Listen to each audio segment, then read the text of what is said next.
谢娜生病了吗？谢娜这2天好像是带病咳嗽，录完了2季快本，谢娜剖腹产生了双胞胎宝宝，以后免疫力就下降了很多，身体还在调理阶段。张杰也提到过，妻子生完孩子后到现在身体都还比较虚弱，提不起劲儿。为什么 Baby 的口碑人缘不好，还要继续让他代言？ Baby 是一线的咖位，首先他的口碑和人缘都很好，无论圈里的人怎么黑 Baby， 他的个人能力都放在那里，很多人自己心里也明白。最后 Baby 是一个情商高的人，客户都愿意与高度配合的艺人合作，因此 Baby 的资源将越变越好。易烊千玺的专辑有抄袭吗？有一部分，主要是外包团队的不负责任造成了抄袭，但最终的结果是易烊千玺不得不去背黑锅。无论事情过去多久，这个事件都会被他的竞争对手或不喜欢他的路人用作攻击点，因为他确实抄袭。此外，明星正在做慈善事业，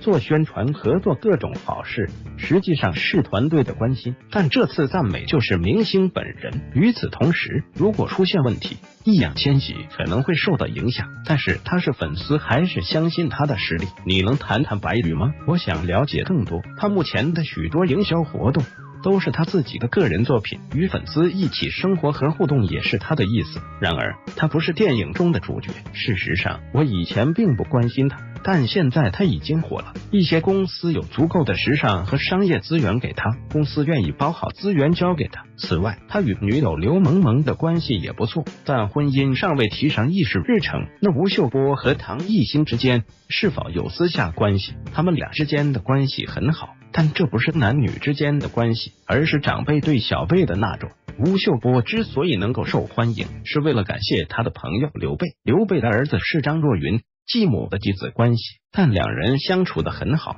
所以吴秀波对张若昀和女友唐艺昕的兴趣将在职业生涯中得到照顾，并向刘备报恩。于正刚刚才结婚，怎么突然说他当爹了？如果他没有结婚，他将在美国找一个孩子，找一个代孕人。